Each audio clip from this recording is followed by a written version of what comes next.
Esse é um evento que é o lançamento de 2 materiais que a gente vem gestando aí ao longo do ano com muito carinho. Em primeiro lugar, a 4ª revista institucional da Artigo 19 e a pesquisa do mapa do aborto legal. Então já são muitos anos olhando para esse cenário, tentando entender o que melhorou, o que piorou e onde a gente está no estado da arte dos direitos sexuais e direitos reprodutivos no Brasil. Por isso que é tão incrível que a gente esteja aqui se reunindo para conseguir amplificar mais esse trabalho, que ainda tem muitos obstáculos, e o que eles descobriram, né, e contaram pra gente, é que esses obstáculos só crescem, né, com projetos de lei para obstruir, dificultar, né, não só o acesso ao aborto legal, mas também a educação sexual, a métodos contraceptivos. Acho que os principais desafios para fazer a cobertura jornalística do aborto legal aqui no Brasil são o acesso à informação, acesso aos dados, né, as informações públicas e também o acesso às pessoas. Porque quando a gente fala de aborto legal no Brasil, infelizmente a gente está falando de um direito negado e violado constantemente. Então também acessar as pessoas que têm esse direito negado e contar suas histórias é muito importante e nem sempre é muito fácil. O campo democrático, a gente quer regular a liberdade de expressão, quer regular a esfera digital. Mas como é que a gente faz isso sem censurar?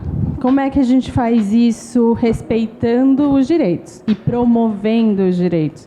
Como é que a gente faz isso sem reforçar as desigualdades estruturais? Participar dessa revista contribui para o debate sobre liberdade de expressão, sobre essa epidemia de tentativas de censura no Brasil e no mundo, principalmente pensando no Brasil, que é um país que tem uma democracia jovem, né, ainda não consolidada.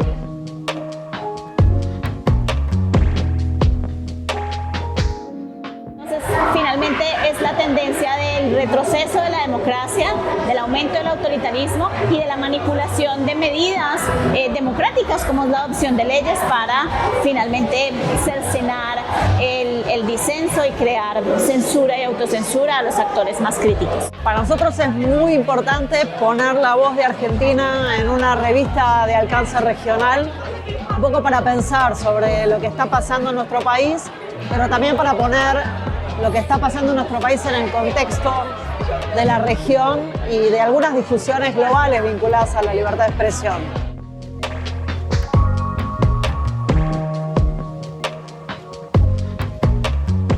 Não adianta apenas teorizar.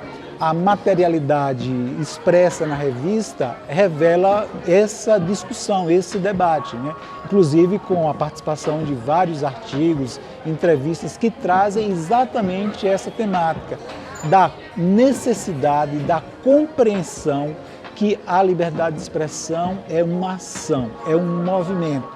Eu acho que essa revista está super interessante porque ela condensa um pouco o estado da arte desse debate hoje no país, né, trazendo muitas perspectivas diferentes especialistas, para a gente qualificar essa discussão e a gente poder avançar em políticas públicas, poder avançar no próprio entendimento da imprensa, da sociedade civil, do Estado, né, do governo atual, mas de próximos governos. Por isso que eu acho que são as instituições do Estado que precisam amadurecer, entender melhor esse problema.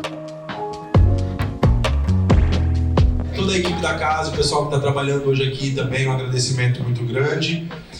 E falar um pouquinho do pessoal que vai vir, que é o pessoal do Pagode na Lata. A gente tem um trabalho com liberdade artística e liberdade cultural. Parabéns, podem bater palma. Vamos saudar, né? Vamos de salve.